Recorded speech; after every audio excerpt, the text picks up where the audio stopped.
Rescue করে কে নিয়ে এসছে ইন্ডিয়াতে বাংলাদেশের প্রধানমন্ত্রীকে? ওই নরেন্দ্র মোদী তো নিয়ে এসছেন। আজকে সেই বাংলাদেশে নিয়ে এত কথা বলছেন উনি, কিছু বলার নেই। ওনার সম্পর্কে বলতে গেলে লজ্জা হয়। আমাদের দেশের প্রধানমন্ত্রীর নাম অশিক্ষিত নরেন্দ্র মোদী। শেখ হাসিনার সঙ্গে তার দেশের জনগণের বোঝাপড়া, সেই জনগণ স্থির করবেন।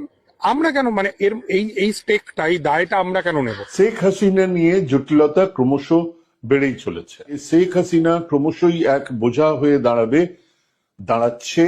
অন্যান্য গণহত্যাকারীরা বিভিন্ন জায়গায় পালিয়ে শেল্টার নিয়েছে, ভারতীয়রা চিরকালই তার নিন্দা জানিয়েছে, কিন্তু আজকের দিনে ভারতের চরিত্রটা একটু অন্যরকম। হাসিনার কি অবস্থা হয়েছিল, সেই অবস্থা হতে চলেছে নরেন্দ্র মোদী। প্রতিবেশী বাংলাদেশের সঙ্গে যাদের সঙ্গে আমার ঐতিহাসিক সম্পর্ক, সেই বাংলাদেশ আমার কাছে প্রিয় না, হাসিনা প্রিয় হয়ে গেল, এটা মোদির মতো মানুষের পক্ষেই সম্ভব। আমার ট্যাক্সের টাকায়, আপনার ট্যাক্সের টাকায় অন্য একজন দেশের বিতাড়িত প্রত্যাখ্যাত এক মহিলা প্রধানমন্ত্রী ছিলেন, তিনি, তার ভরণ পোষণ ইত্যাদি কেন চলবে? যদি ভারত থেকে অবৈধ বাংলাদেশি অনুপ্রবেশকারীদের বিতাড়িত করতে চায়, তাহলে শেখ হাসিনাকে দিয়েই সে কাজ শুরু করা উচিত। আমরা আছে দুটো দেশের মধ্যে সম্প্রীতি